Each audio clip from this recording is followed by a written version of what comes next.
In this video, I'm going to be showing you how you can change your phone number on TikTok. So when you launch up TikTok, you'll most likely be on the home screen. So then what you want to do is tap on the Me icon, which is located at the bottom right hand corner.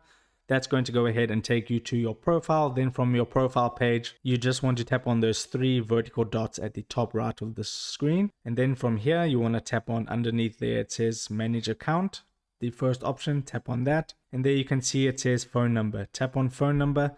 And for me, I don't have a phone number connected to my TikTok account, just an email address. So what you're going to see if you do have a phone number connected is you're going to see the phone number. Then you can go ahead and tap on that and then change it to a new number. And then what's going to happen is you're going to have to verify that phone number. So TikTok's going to send you a verification SMS.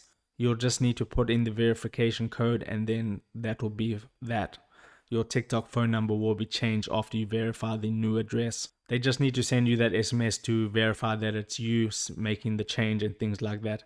So that's pretty much it. It's pretty straightforward and simple to do. If this video helped you out, don't forget to like the video for the YouTube algorithm and subscribe for more TikTok tutorials. Take care.